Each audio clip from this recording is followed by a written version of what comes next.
Ang ituturo ko naman sa inyo ngayon ay tungkol sa digital tester.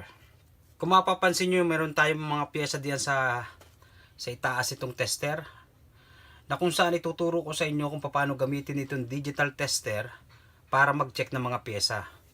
Pero bago yan guys, tuturo ko muna sa inyo ang pagbasa ng digital tester.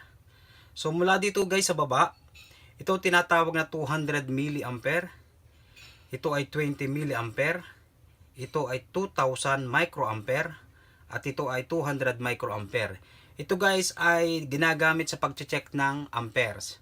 Pagdating naman dito sa kanan, kung mapapansin nyo, kulay pula siya. Okay? So hindi lahat ng kulay pula ay AC, at hindi lahat ng kulay puti ay DC. Maging aware kayo sa symbol niya. Kung mapapansin nyo yung letter B niya, dun sa baba niya, ang symbol niya ay DC. Ganyan guys ang symbol ng DC. At kung mapapansin nyo naman dito sa kabila, na kung saan ay kulay puti, ang symbol niya ay AC. Kaya ito guys ay AC, at ito naman guys ay DC. So kung babasahin nyo mula dito sa baba hanggang itaas noon, so ito guys ay 200 millivolts, ito ay 2000 millivolts or 2 volts, at ito naman guys ay 20 volts, ito ay 200 volts at 250 volts DC. So lahat yan guys ay DC. So pagdating naman dito guys, ito ay 250 volt AC, at ito ay 200 volts AC. So kung babasahin naman natin itong kabila guys, so itong kabila naman guys ay ohmmeter. Ito ay ginagamit sa pag-check ng continuity, o kaya naman ay pag-check ng mga ohms. So mula dito sa baba guys, ito ay 200 ohms, ito ay 2000 ohms or 2K, ito ay 20K or 20,000 ohms, ito ay 200K or 200,000 ohms, at ito naman ay 2000K o 2 meg, meaning 2 million ohms, at ito naman ay 20 meg or 20 million ohms. Yan ang ohmmeter. So dito naman guys, kung mapapansin nyo, meron tayong sign dito at sign dito sa baba. Ito ay sign ng diode, at ito naman guys ay sign ng buzzer. Itong buzzer na ito guys ay ginagamit ito sa pag-check ng pyesa, na kung saan ay checkin nyo kung alin doong paa ang nakakonekta sa ground.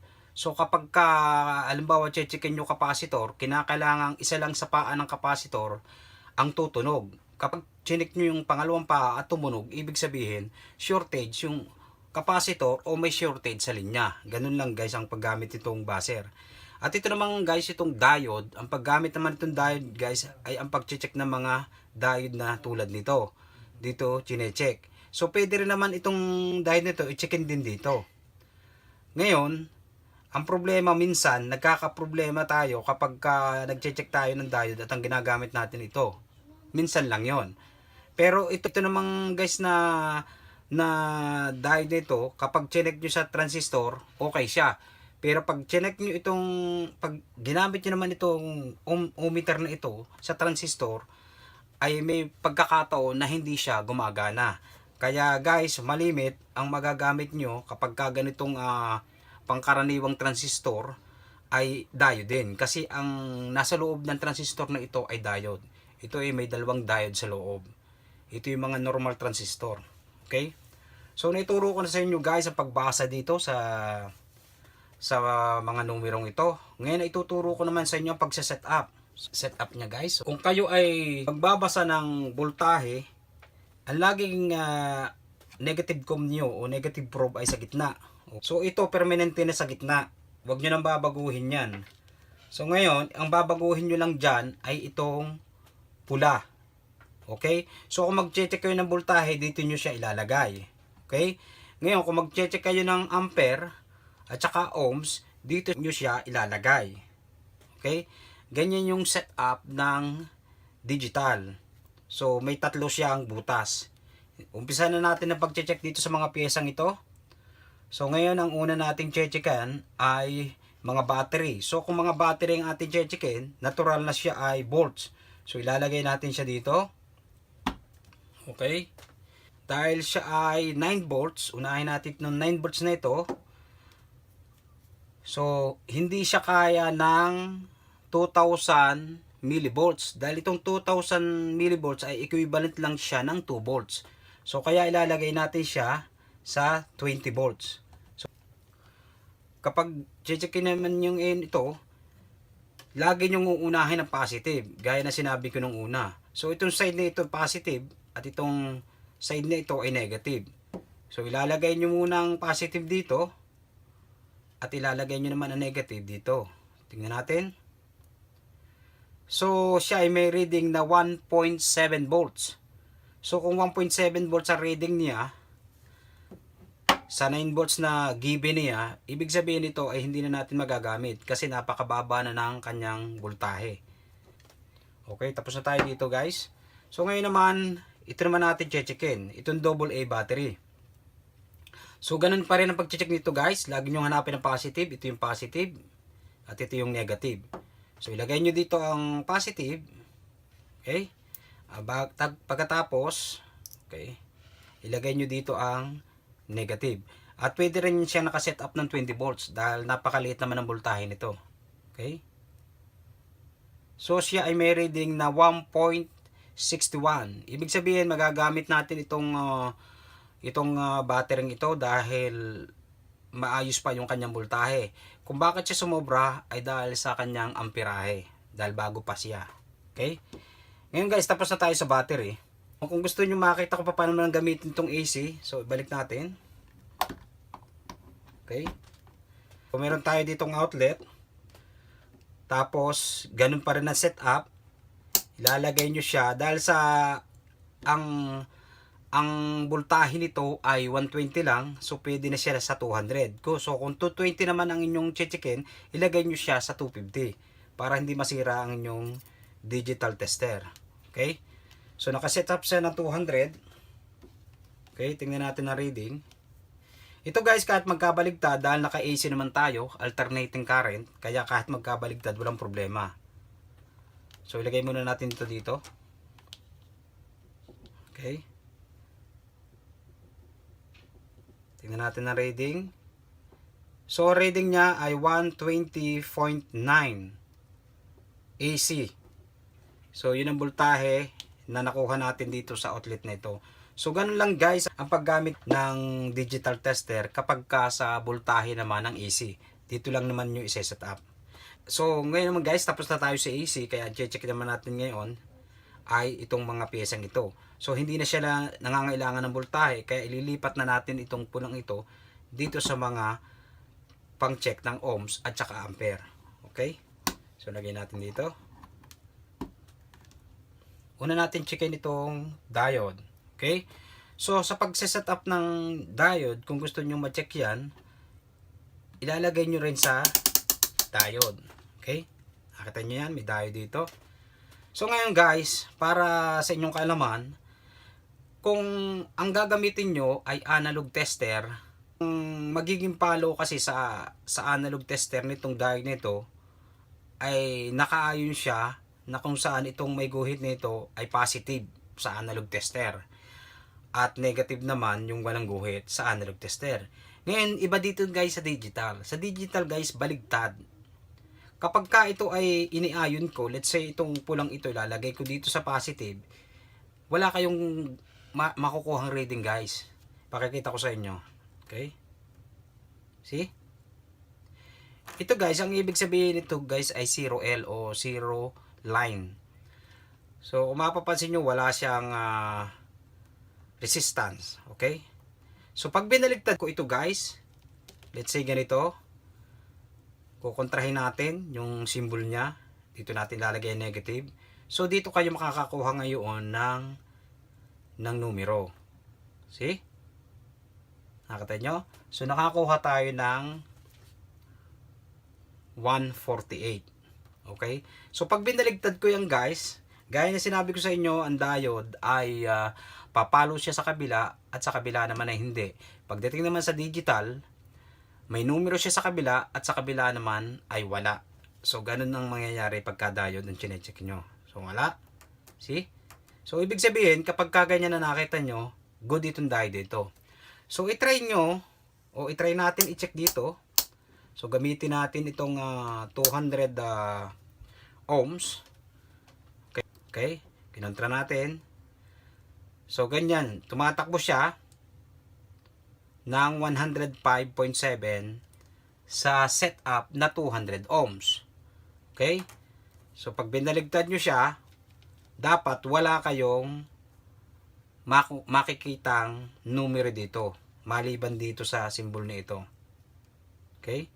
See? So pag binaligtad nyo uli, merong dapat numero kayo makita. Okay? So ibig sabihin guys, itong diode nito ay gawa. So tapos na tayo sa diode. So ngayon, ito naman na-checkin natin guys. Ito guys, sa aking tingin ay 0.2. Ito ay pakiwari ko ay red. Okay? So makikita natin ito sa digital tester pag tinester natin. So ngayon, dahil sa 0.2 lang yan or 0.3, so ise-set up natin yan guys sa 200 ohms. So tingnan natin. So ito naman pag-check ng resistor, kahit magkabaligtad to. Kahit baligtad rin ito, parehas ang resistance na inyong makikita. Okay? Natin. Meron siyang, so may nakakita tayo guys, 0.3. So ibig sabihin ito ay orange. Hindi siya red. Okay? So pag binaligtad nyo guys yan, ganun din ang makikita nyo. Dahil pwede nga nyo siyang checkin ng baligtaran. So ganun din ang makikita nyo kapag binaligtad nyo siya. Okay? See? 0.3 ohms. Okay, so ibig sabihin ito ay orange. Hindi siya red. So ngayon tapos na tayo dito sa resistor na ito. So meron din tayong isa pa ditong resistor. Checkin din natin to. Ganun pa rin. Ito guys ay 4 band. 4 band siya. So, mababa lang yung kanyang numero. Dahil siya ay brown, black, black. Ito ay 10 ohms. Yan natin.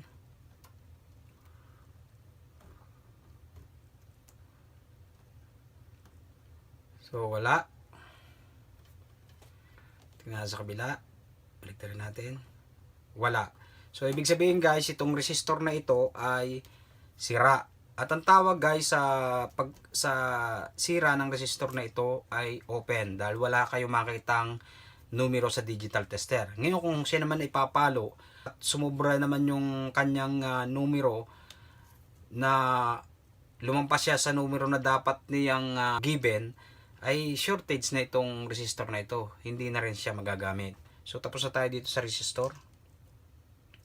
So tumungo naman tayo dito sa capacitor. Itong capacitor guys ay may microfarad na 150. Ito dapat ay magkakaroon siya ng numero at pagkatapos yung numerong yun babalik sa 0.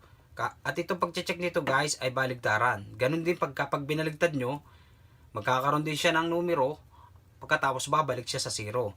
So kung checkin natin siya sa 200 ohms, hindi niya kayang checkin itong 150 microfarad. Dahil napakababa ng microfarad niya. Dahil sa napakababa ng microfarad niya, hindi na siya kaya ng 200 ohms. Kaya ilalagay natin siya sa 2K or 2000 ohms. Okay?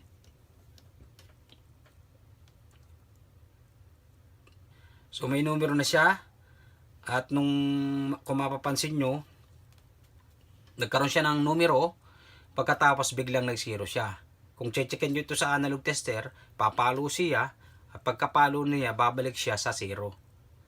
Babalik yung palo niya hanggang mapunta sa 0. So tingnan natin, baliktarin natin. Ipalo at saka 0. So para makita nyo kung talagang kakaroon siya ng numero, itaas nyo lang to, ilagay nyo sa 20K. Okay? At checkin nyo uli. Kaya lang guys, mabagal naman siya. Bago siya makarating sa 0 ay matagal. Ganun naman ang nangyayari dito sa digital. Hindi kagaya ng analog tester na app, gaano man kataas ang setup mo, kapag check mo siya, pag pumalo siya, automatic babalik ka agad siya. Hindi ka digital, kapag itinaas mo ang numero dito, ang setup niya, so matagal, mabagal bumalik sa zero. So tingnan natin guys. Baliktarin natin. Kapag wala kayo nakita, baliktarin nyo lang. Okay yan. So kung mapapansin nyo guys, medyo mabagal siyang bumalik. Pero bumalik naman siya. Pero kaya lang, kung mapapansin nyo, ilang seconds bago siya bumalik sa zero. Ibig sabihin guys, good itong capacitor na ito. Okay, tapos na tayo dyan. So ito naman guys, ang sunod natin. Capacitor din ito. Kalimitan makikita nyo ito sa electric pan at saka sa mga motor. I-set up natin siya sa 2000K. Dahil ang 200K guys, hindi niya kayang chicken ang ganito kababang value ng capacitor. So para maniwala kayo, ay ipakikita ko sa inyo na ito ay hindi kayang chicken ng 200K. Lagyan natin dito. Tsaka isang pa dito. Kung mapapansin nyo guys, wala kayong makikitang anumang numero sa digital tester. So ibig sabihin guys, hindi niya kayang chicken ang ganitong kababang microfarad sa setup na 200K. Kaya ilalagay natin yan guys sa 2000K. Okay? Para ma-check natin siya. Okay? So ngayon, ito guys, kahit magkabaligtad, wala akong problema. Dahil babaliktad rin talaga natin to para malaman natin kung yung mga numero dito ay babalik sa zero. Okay? So ngayon guys, ilapat na natin to dito. So kung mapapansin nyo guys, may nakita kayong numero at biglang bumalik sa zero. So baliktarin natin guys. See? So good itong capacitor na ito. Ngayon para malinaw, dahil minsan baka hindi nyo kagad mapansin, ilagay nyo siya sa 20 mega ohms para malinaw nyo siyang makita na siya ay kakaroon ng numero at bumabalik sa zero. Okay? Pero medyo matagal lamang siyang makabalik sa zero dahil napakataas na ng ating setup. Yan natin. Baligtarin natin guys. Kapag wala kayo nakikita, baligtarin nyo lang. Okay? So mapapansin nyo guys, medyo mabagal ang balik niya sa zero. Dahil ang setup natin ay napakataas. Yun, bumalik na siya sa zero. Pero napakatagal bago siya nakabalik sa zero. Dahil sa ang setup natin guys ay 20 mega ohms na. Medyo napakataas na. Okay? Kung mapapansin nyo guys, bibilang siya ng ilang segundo bago siya makabalik sa zero. Dahil sa mataas nating setup. Okay? Pero good itong capacitor na ito guys. Magagamit natin to. So ngayon guys, tapos na tayo dito. Dito naman tayo guys sa transistor. So ngayon transistor na ito guys, gaya na sinabi ko sa inyo, ito ay may dalawang dahid sa loob. Ngayon ang problema guys sa digital, ito guys ay hindi ma-check ng ohmmeter. Sagad natin sa 20 meg para makita nyo na hindi talaga ito ma-check dito sa ohmmeter na ito. Okay? Lagyan natin dito. Ito. Wala. See? Wala. So wala talaga guys, wala kayong makikitang anumang numero kapag nakaset up siya sa ohms. Ngayon para ma-check nyo ito, kung yari ito, i-set up nyo siya sa diode. Okay? So ganun pa rin, huwag nyo babaguhin to kapag tayo ay nag-check ng mga ohms at saka ampere. Huwag nyo babaguhin to. Ito ay permanente na kapag hindi voltahe ang yung checkin. Okay? Ngayon, nakaset up na tayo sa diode. Pakita ko sa inyo. Malalaman natin kung yari ito. Baka natin.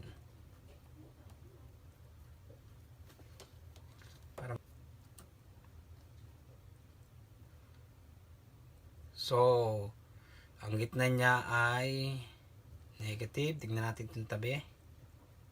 So, nagiging PNP siya guys. Pero hindi PNP ya guys. Okay? So, doon lang siya talaga pumapalo. Nagkakanumero. Dahil ibig sabihin guys ay nagpapangsyon siya sa kabila.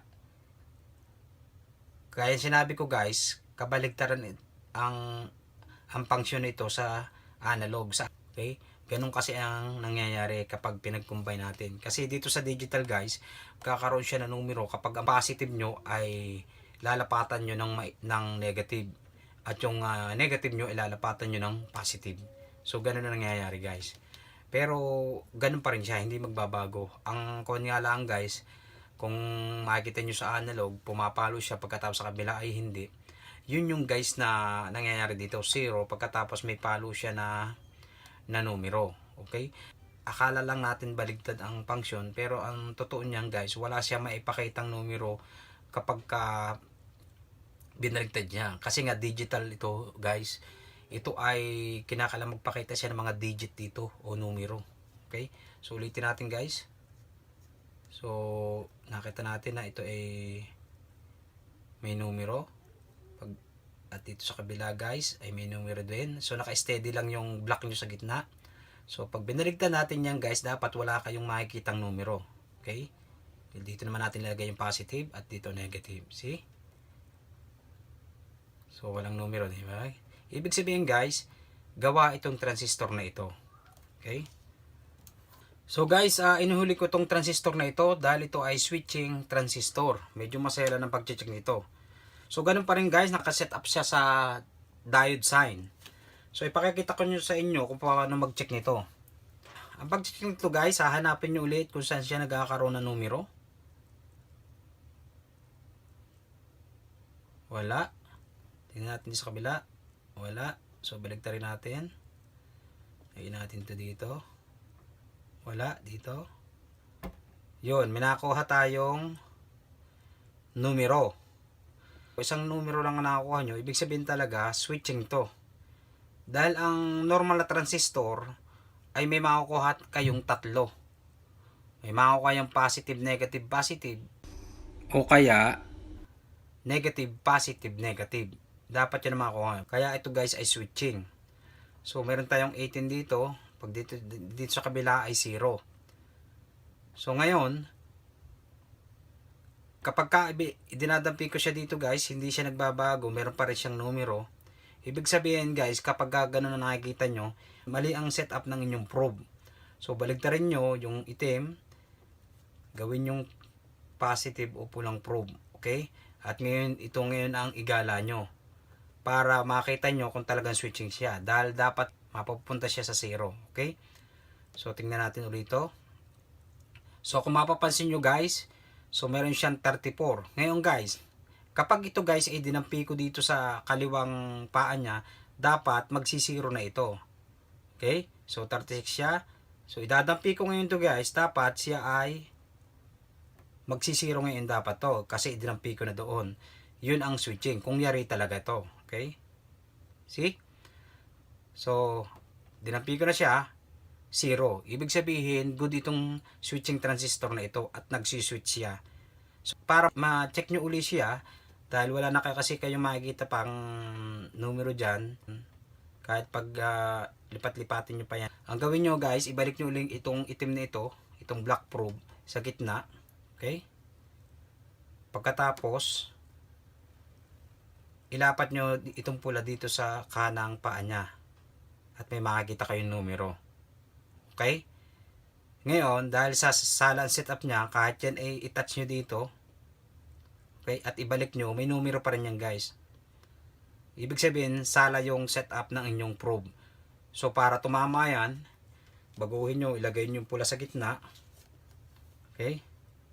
Ilagay nyo yung pula. I-touch nyo ito dito. So, kung mapapansin nyo, may numero tayong 36. Ngayon, kapag ito idinampi ko dito sa kaliwa, dapat magsisiro ito. Okay? Tampi natin. Dinampi ko na. So, dapat to guys ay 0. See? So, ibig sabihin, good itong switching transistor na ito dahil nagpapangsyon siya. So, ganun guys ang pag-check ng switching transistor gamit ang digital tester. So ngayon guys, tapos na tayo dito sa mga piyesang ito.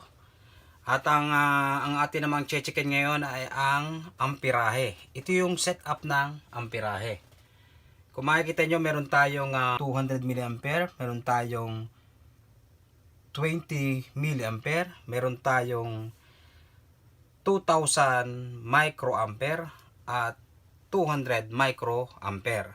So yan yung mga amperahe. Yan ang mga numero ng amperahe. So ngayon guys, dahil sa maximum niya ay 200 milliampere, so yun ang doon na lang tayo magse-set up sa 200 milliampere. So kung paano man natin checkin ang isang bagay na tulad nito, itong ilaw na ito, sa setup na 200 milliampere, checkin natin itong ilaw. Ngayon guys, ang pag-check ng amperahe, kinakailangan guys, mayroon siyang current of electricity. Kaya nag-provide ako guys ng 5 volts na supply. Ito yung ginagamit ko sa pag-charge ng aking cellphone. So, ang maximum voltage nito ay 5 volts. So, dahil sa ito ay 2 volts at ito ay 5 volts, so ibig sabihin hindi niya kakayaning supplyan ito, maaaring masira itong LED kasi 2 volts ang kanyang numero. Ginawa ko guys, nagyan ko siya ng 150 ohms na resistor, 18 watts. So ganito guys ang pag-check ng amperahe nitong LED lights na ito. Ang connection na gagawin nyo ay ganito. So ilagay natin to dito para malinaw nyong makita ang connection. Okay. So, ito yung positive niya. Kaya, ilalagay nyo rin siya sa positive probe. Okay? Lagay nyo dito. Okay? Okay, nakalagay na siya. Ngayon, itong negative niya, ay iduktong nyo dito sa negative din niya. Negative to guys. Pula lamang siya, pero siya ay negative. Okay?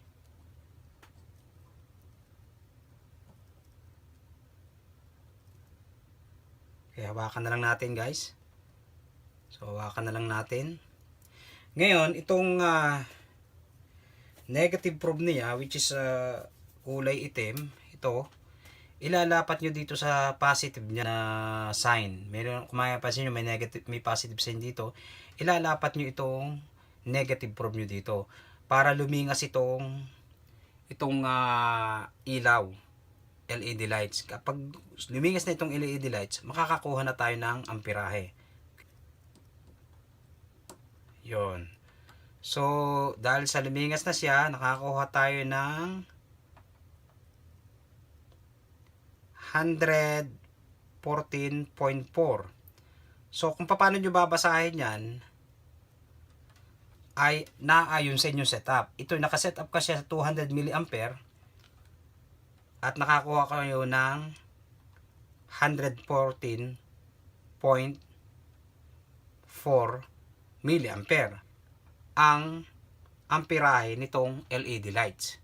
So ngayon guys, dahil sa ito yung na-miss ko nung ipakita ko sa inyo ang pagbasa ng analog tester, so ipakikita ko sa inyong ito ngayon kung paano ito i-checkin itong ilaw nito sa amperahe sa pamamagitan naman ng analog tester. Okay, tapos na tayo sa digital tester. Pakikita ko sa inyo saglit kung paano mag-check ng amperahe sa pamamagitan ng analog tester. Naging resulta kanina ay 114, okay? 114 milliampere. Okay? Ngayon, dito naman natin checkin sa analog tester. So kung mapapansin nyo, ito yung DC ampere niya. So itong walang letter na nakalagay, ito yung tinatawag na 0.25 ampere. So kung i-convert natin sa milliampere, yan ay 250 milliampere. Okay? So kung titingnan nyo naman dito, kung dito naman kayo titingin, dito kayo titingin sa 250. So, itong 250, ayan ay magiging 0.250 na. Okay? So, imbis na 250 volts, magiging 0.250 milliampere na yan. Or 0.25 ampere. So, dahil sa milliampere, kaya magiging 0.250 milliampere, 0.200 milliampere, 0.150 milliampere, 0.125 milliampere, 0.100 milliampere, 0.50 milliampere. So ganun ang pagbabasa ng ampere dito sa ating mga numero dito. So ngayon, kung paano natin siya kukonect, ganun din, kagaya din siya ng digital. Okay? I-connect din natin ito, positive probe dito sa supply niya na positive. Okay? Pupulupot natin to dito. Okay? So pag napulupot natin yan dyan, ito ngayon ay ilalapat nyo dito. Hawakan na lang natin to. Okay, na ganyan. Okay, nakahawak tayo dyan. Dahil ito guys, kahit pula ito ay negative. Mali lang yung pagkakalagay ng kulay. Okay? So ngayon, checkin na natin. So pag umilaw to, makakakuha tayo ng amperahe mula dito sa analog tester. Okay? Lapat na natin. So umilaw siya. Kung mapapansin nyo, dito sa ating analog, ay pumalo siya ng 0.125. Okay? So, ibig sabihin, 125 milliampere. So, dun sa digital, ang basa natin ay 114 milliampere. Dito sa analog ay 125 milliampere. Yun ay kung tama yung aking pagkakakalculate dito kasi nasa sentro siya eh. Kaya ang basa ko ay 125.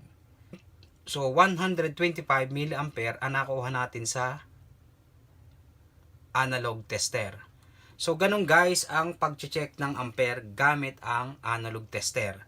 At naipakita ko nga sa inyo kanina yung digital kung paano naman siya gamitin sa pag-check ng amperahe. Hanggang dito na lang guys at nawa ay may natutunan kayo sa bago kong tutorial.